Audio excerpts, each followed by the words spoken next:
One day, I decided to visit the hospital where my husband works. It was a sunny afternoon and the halls of the hospital buzzed with the usual flurry of medical professionals and patients moving back and forth. As I navigated through the bustling corridors with a bouquet of flowers for John, I unexpectedly bumped into Jessica. "Emily, what are you doing here?" "You're completely out of place," Jessica remarked with a mix of surprise and condescension. Her voice carried across the hallway, turning heads. "If you came here looking for a job, you won't find one now. Go back home." Her words stung, and I felt a knot form in my stomach. Around us, a few doctors paused mid-step, their expressions a mixture of confusion and curiosity. I couldn't fathom why Jessica would think I was seeking a job, especially in such a dismissive tone. "I can't believe it, what is she saying?" I thought, my heart pounding. I feared this misunderstanding might escalate into something serious. It was crucial to clear the air before rumors started flying around the hospital corridors. Facing Jessica, I tried to keep my voice steady. "Jessica, I think there's been a misunderstanding. I'm not here for a job. I'm just visiting John." I gestured to the flowers in my hand, hoping to soften the atmosphere. Jessica looked puzzled for a moment, then her face relaxed into a sheepish smile. "Oh, I'm so sorry, Emily. I thought you were someone else for a moment there. How embarrassing." She laughed off her mistake, but the tension lingered in the air. Despite the awkward start, I decided to explain my presence further, hoping to completely dissolve any remnants of the misunderstanding. "John and I have been quite busy with our new house and the kids.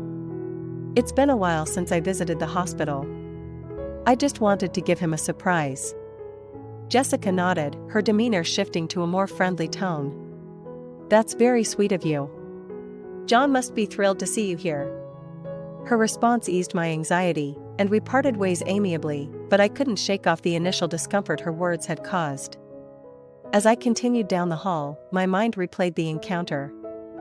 I pondered over Jessica's abrupt judgment and realized it was perhaps a reflection of her own stresses and strains being a surgeon. It reminded me that we all carry our burdens in different ways, and misunderstandings can happen even among friends. With a deep breath, I let go of any lingering irritation, focusing on the joy I hoped to bring John with my unexpected visit. The visit from Jessica, which initially seemed like a delightful opportunity for our families to bond, took an unexpected turn right from the moment she entered our home. As she and her daughter crossed the threshold, Jessica's gaze swept across the room, her eyes narrowing slightly as if she were trying to unearth secrets hidden in the walls or the slightly creaky floorboards. "This house feels historical. Is it an heirloom passed down from your ancestors?" she inquired, her tone curious but edged with a hint of scrutiny. "No, actually we bought it second-hand.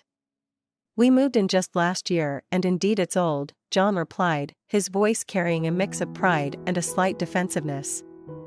As he spoke, Jessica's eyes darted from one piece of furniture to another, assessing each item as though she were evaluating their worth at an auction rather than enjoying a casual visit.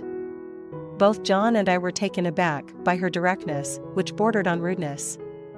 It wasn't what we had expected from a casual afternoon tea meant to deepen our friendship.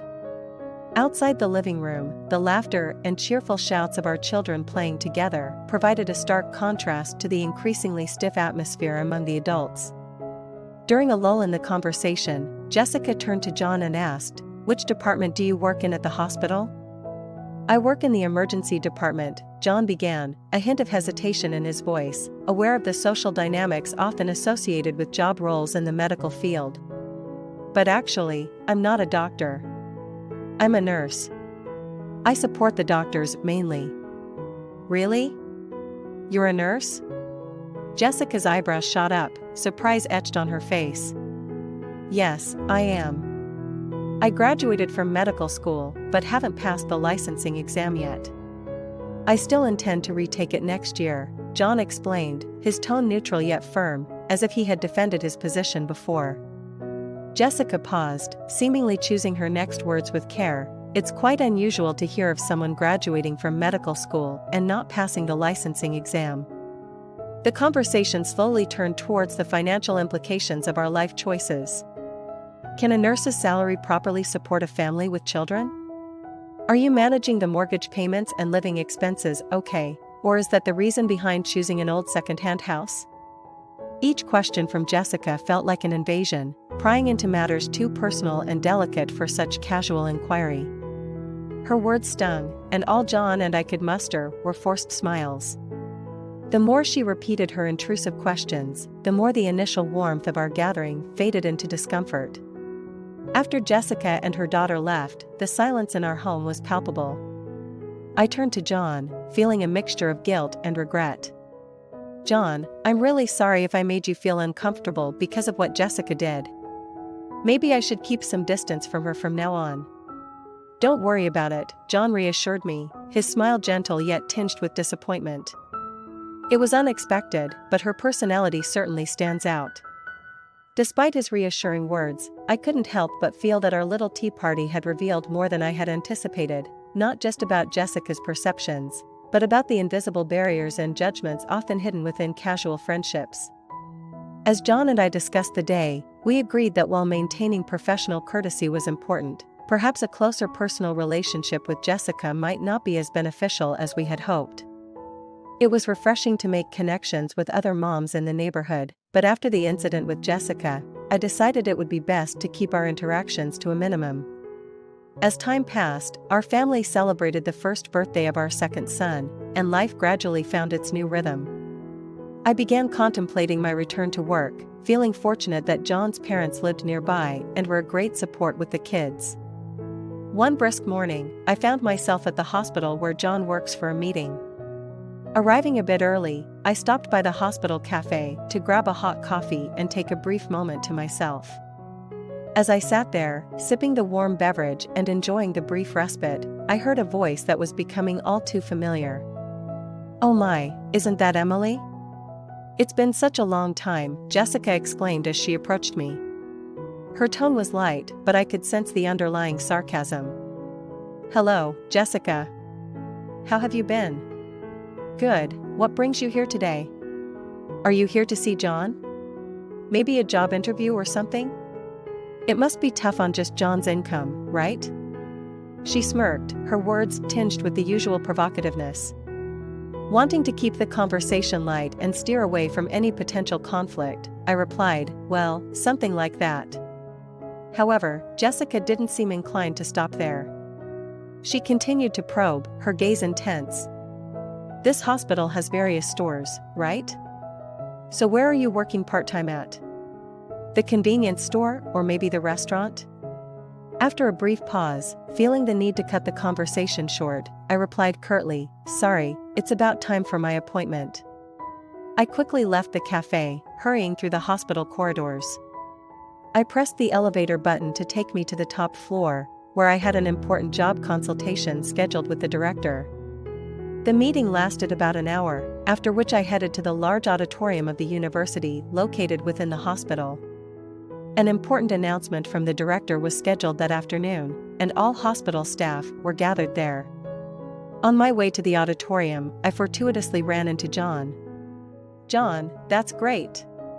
After the director's talk, let's go for lunch together," I suggested, eager for some quality time with him. "Sounds good. It's a bit of a walk, but how about pasta?" he offered with a warm smile. "The pasta place behind the hospital sounds good. I haven't been there in a long time." "I'm actually looking forward to it," I agreed happily. It had been a while since I had last visited the hospital, and having lunch with my husband felt like a rare treat. As we made our way to the auditorium, I engaged in brief conversations with several doctors, feeling more integrated and respected within the hospital community than ever before. As I walked leisurely behind John towards the auditorium, exchanging greetings and catching up with colleagues, the corridor seemed to echo with the lively chatter of old times. "Emily, it's really been a while, and I heard you had a child." "Congratulations from the bottom of my heart," one doctor expressed warmly. Their sincere words brought a smile to my face, and I felt a comforting sense of belonging.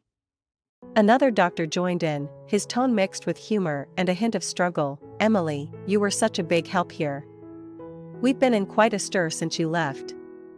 Laughter followed, though it was clear there was truth behind his words about the challenges they'd faced. As these pleasant exchanges continued, another colleague asked, with genuine interest, "Is your return imminent?" While the question hinted at hopes of my comeback, the overall reunion felt heartwarming, filled with nostalgia and relief to see my colleagues doing well. However, the warm atmosphere took a sharp turn when Jessica appeared. "Emily, why are you here?" she asked, her tone laced with curiosity yet somehow invasive. "Are you heading to the auditorium by any chance?" "Yes, that's right. I have some business," I responded, trying to maintain modesty yet clarity in my tone, conscious of the several colleagues around us. Jessica's demeanor shifted, her curiosity seemed to morph into skepticism. "But the gathering is only for doctors and nurses, right? Why would a part-timer be here?" she challenged, not bothering to hide her disbelief. Her remark dropped like a stone in the pond of our conversation, silencing the corridor momentarily. A nearby doctor muttered under his breath, "A part-time lady like her?" Another voiced his concern more audibly, "Is she okay, I wonder?" Not wanting to cause any unnecessary commotion, I tried to withstand Jessica's probing, but it only seemed to provoke her further. "Why are you ignoring me?" "It's like you don't think at all, you," Jessica sneered, losing any pretense of politeness. "Lost your way? The auditorium isn't this way. If you're looking for part-time work, go the other direction. Now please leave," she commanded, looking down on me disparagingly. The doctors present, who had been a part of the earlier friendly exchanges, were visibly appalled by Jessica's behavior. Their expressions turned from shock to sympathy and then to anger. They began to stand by me, raising their voices in unison against Jessica. Disappointment and frustration were evident on their faces, and their voices carried a strong sense of rejection towards Jessica's actions. "Hold on, what kind of way is that to speak to Emily? Don't you have any manners?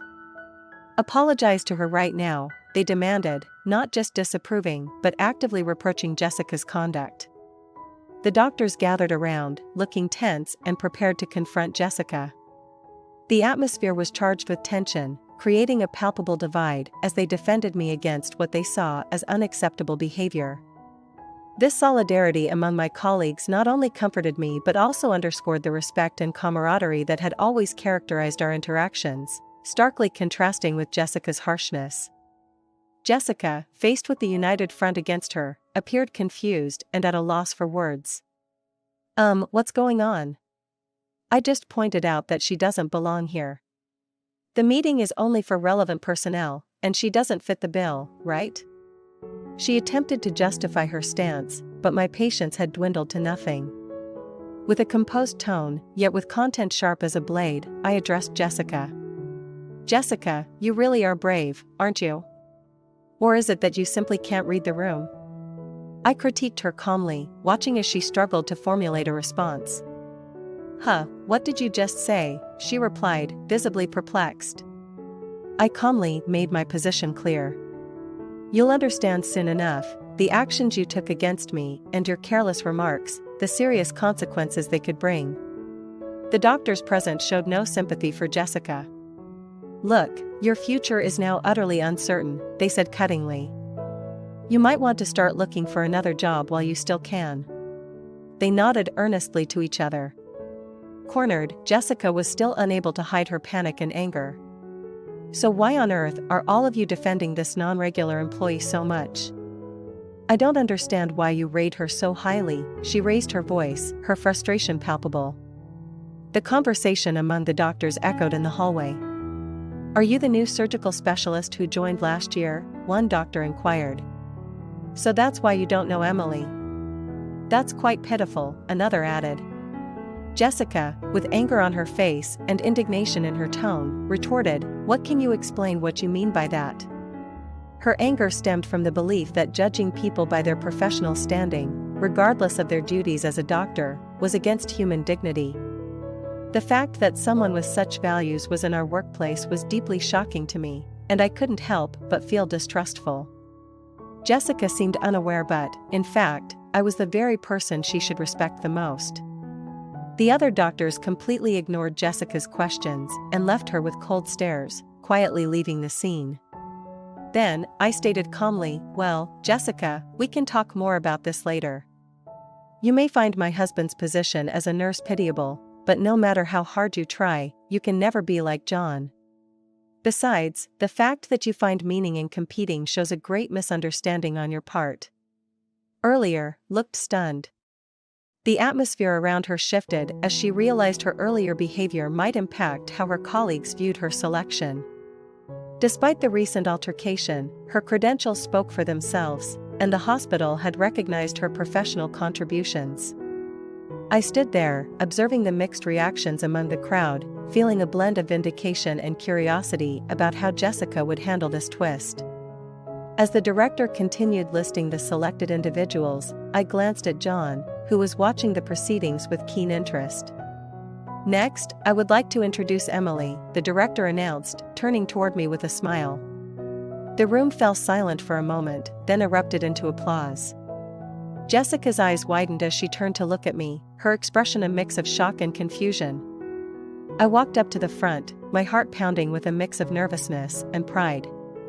As I stood beside the director, facing the crowd, I could feel the curious stares and the whispers of surprise from many who had only known me as John's wife or as the alleged part-timer.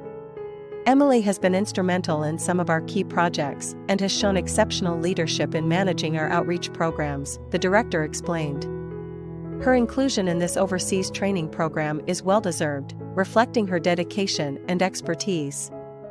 John's face lit up with pride, and he gave me a supportive nod.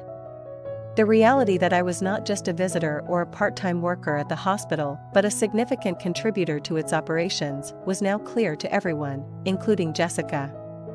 As the applause died down, the director concluded the announcements and discussed some logistical details about the training program.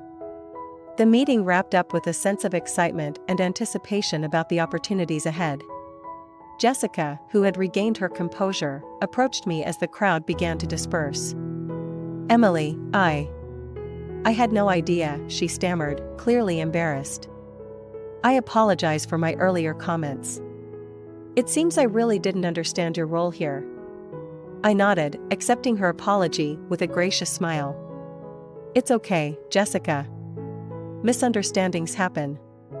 What's important is how we move forward from them," I replied, hoping this experience would be a learning curve for her about humility and respect. As we exited the auditorium, John joined me, his arm slipping around my shoulders. "Well, that was quite a revelation, wasn't it?" he said with a laugh. "Yes, and quite the day," I responded, feeling a mixture of relief and satisfaction. Not only had I stood up for myself, but I had also gained the recognition I deserved, marking a significant moment in my professional life.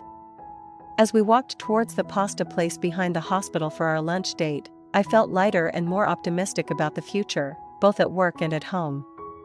Jessica responded affirmatively, her confidence not waning, despite the director's questioning tone. "Yes, that's correct," she stated clearly, her voice carrying across the now hushed room. The weight of her words seemed to press down on the audience, leaving a palpable tension in the air. I sat there, my emotions mixed.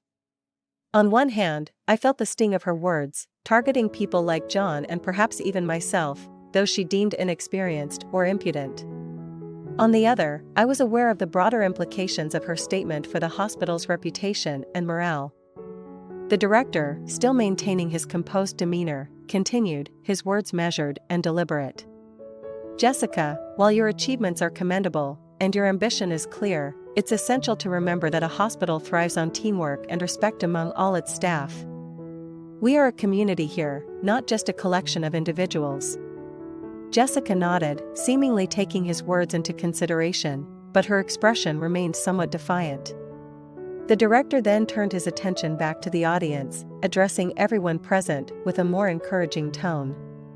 "As we embark on these new training opportunities, let's remember that every member of our hospital, regardless of their role or experience level, contributes to our success. We grow together, learn together, and improve together," he declared, his voice steady and inspiring. The atmosphere slowly shifted as the director's message resonated with the crowd, reminding everyone of the collective mission of the hospital. Applause broke out once more, not as raucous as before, but filled with a renewed sense of unity and purpose. After the ceremony, as people began to mingle and discuss the events, John came over to where I was seated. "Well, that was something," he said with a wry smile, his earlier calmness giving way to a more contemplative expression. "Yes, it was. But it's not surprising, coming from Jessica," I replied, watching as Jessica interacted with a few colleagues not far from us. Her demeanor was professional, yet there was an edge to her conversations, a directness that some might find off-putting. John chuckled softly. "True. But no matter what she says, it doesn't change who we are or the value we bring. We're here because we've earned our place, just like she has." I nodded, feeling reassured by John's words. His perspective was a grounding force, reminding me of the importance of staying true to one's values.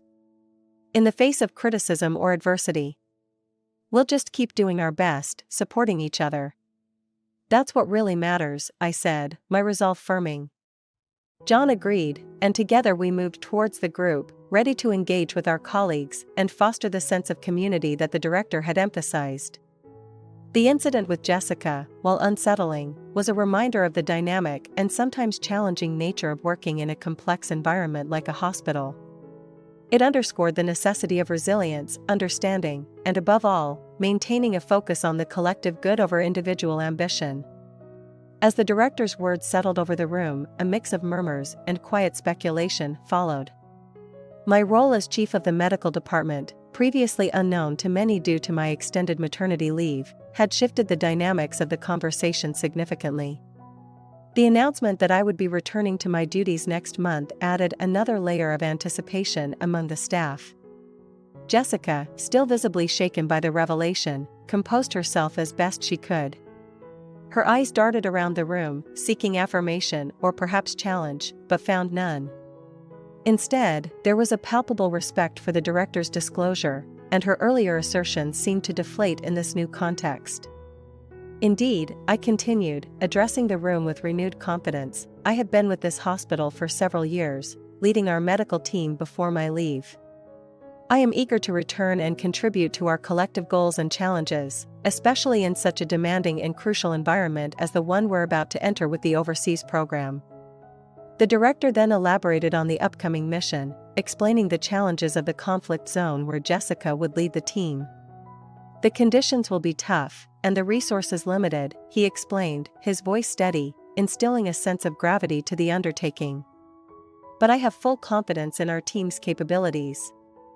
Emily will be there not just in a leadership capacity, but as a mentor and support." Jessica, now somewhat recovered and steadied by a sense of duty, responded, "Thank you, Director. I am ready to lead the team and face the challenges ahead. My clinical skills have been tested under pressure here, and I will extend my utmost effort to manage and improve the situation abroad." The room's atmosphere shifted from initial surprise to one of collaborative spirit. The staff seemed to rally around the idea of facing these intense challenges as a unified team. I felt a deep sense of responsibility, not only to lead effectively but also to mentor Jessica and others to work harmoniously under such extreme conditions. As the meeting adjourned, many colleagues approached to express their support and excitement about my return. The earlier tension dissolved into a buzz of positive energy, with discussions about the training and the specifics of our deployment. John, who had watched the entire proceedings with pride and a touch of amusement, came over. "Looks like you'll have your hands full, but I know you'll handle it with the same dedication you've always shown," he said, his eyes twinkling with affection and respect. "Yes, it's going to be a challenge, but a worthwhile one. And having a familiar face in Jessica, despite everything, might just make the task a bit more interesting," I replied, half-jokingly. We left the room together, discussing the details of the upcoming mission. Despite the high stakes and the potential hardships, I felt ready and determined, bolstered by the support of my colleagues and the clear trust of the director. The road ahead would be difficult, but it was a journey I was ready to embark on, knowing I had a strong team behind me and a vital role to play. As John and I approached the scene of the accident, our medical instincts kicked in immediately. The loud crash still echoed in our ears as we saw the tangled mess of metal that once were cars. The air was filled with the sharp scent of gasoline and the faint sound of a car horn that droned on endlessly. "Are you okay?" John called out, his voice a mix of concern and professional calm. He quickly assessed the situation, approaching the driver who appeared dazed but conscious within the crumpled vehicle. I moved towards the pedestrian, who was sitting on the curb, looking visibly shaken but without any apparent severe injuries. "Can you tell me your name? Do you know where you are?" I asked, checking for signs of disorientation or concussion. Meanwhile, Jessica, who had followed us out from the hospital, seemed momentarily frozen as she took in the scene. Her previous composure lost in the face of real-time emergency. After a brief moment, she snapped back to reality and hurried over to assist, her medical training taking over her initial shock. "Jessica, can you help me stabilize his neck?" I directed her towards the pedestrian, who might have sustained neck injuries. Jessica nodded, her earlier animosity replaced by a focused concern as she carefully held the man's head steady, avoiding any potential spinal injury. John was speaking to the driver, trying to keep him calm while assessing his condition. "You're going to be okay, we're here to help," he reassured the driver, who was slowly coming to grips with what had happened. As we worked, I noticed how Jessica's demeanor changed. The urgency of the situation seemed to bring out a level of professionalism and empathy that wasn't evident in our earlier interaction. It was a reminder of why she was chosen for the overseas assignment. Despite her faults, her clinical skills were indeed first class. After ensuring that emergency services were on their way and that immediate medical concerns were addressed, John and I finally stepped back. The adrenaline of the moment was beginning to subside, replaced by a quiet acknowledgement of the fragility of life and the suddenness with which situations can change. Jessica stood up from where she had been assisting the pedestrian, her hands slightly trembling. "That was intense," she murmured, almost to herself. "Yes, it was," I replied, my tone softening. "But you handled yourself well." It's in situations like these that we really see the value of our training and the importance of staying composed. Jessica nodded, her eyes meeting mine with a newfound respect. Perhaps the day's events had given her a different perspective on her colleagues and the realities of our profession. It was a small step towards mending the rift her earlier comments had created. "Let's get back to the hospital, make sure these two are properly looked after," I suggested. And with a final glance at the scene, we all turned to walk back, the earlier plans for lunch forgotten in the wake of the emergency. As we walked back, the hospital in sight again, I reflected on the unexpected turns of the day, from professional confrontations to real-life emergencies, and how each situation required its own set of responses. Today had been a vivid reminder of the complexities and demands of our roles in the hospital, and how, ultimately, we all relied on each other to navigate through them. Jessica, seemingly taken aback by John's stern directive, hesitated before retreating to the sidelines, her usual confidence shattered by the reality of the crisis at hand. Meanwhile, John, his actions smooth and deliberate, checked the elderly person's vitals, ensuring no critical conditions were overlooked. As John worked, I kept my focus on coordinating the emergency response, ensuring that everyone involved received the necessary medical attention. The elderly man was stable, but still in shock from the sudden accident. My training and experience had prepared me for moments like this, but the urgency of real-world application was always a stark reminder of the responsibilities we bore as medical professionals. "Everything's under control here," John reported, looking up from the elderly man. "Vitals are stable, no bleeding, but let's keep him monitored until the paramedics arrive." I nodded in approval, relieved that the immediate danger had been mitigated. Turning my attention back to Jessica, I saw her standing somewhat apart from the action, her demeanor one of introspection rather than participation. It was clear that the day's events had been a profound lesson for her on the difference between theoretical knowledge and practical application in high-pressure situations. "Jessica," I called to her, softening my voice a bit to ease the tension. "This is a learning opportunity. Watching and understanding how to act swiftly and effectively in emergencies is as important as any procedure you perform in the operating room. Jessica looked towards me, her face a mix of frustration and realization. I understand, she murmured, her voice barely audible over the noise of the surrounding scene. It's just that everything happens so fast. Yes, emergencies do, I replied, maintaining a supportive tone. But remember, each of us has been overwhelmed at some point. What matters is how we learn and adapt from these experiences. John joined us, having ensured the elderly man was as comfortable as possible while awaiting further medical assistance. It's okay, Jessica. We all start somewhere, and today, you've seen what it's like outside the controlled environment of a hospital room. Take this experience, learn from it, and use it to improve, he added, reinforcing the constructive nature of the feedback. Jessica nodded slowly, her eyes reflecting a mix of appreciation and renewed determination. Thank you, both of you. I will do better next time, she promised, her tone more composed now, a sign that she was beginning to process the lessons of the day. As the paramedics arrived and took over, ensuring that all individuals involved in the accident were attended to professionally, I felt a sense of accomplishment not just in handling the situation, but in mentoring Jessica through her apparent failings. It was these moments that truly tested and built the caliber of medical professionals. With the emergency now under control, John and I resumed our walk towards the restaurant, ready to finally enjoy that much-needed break.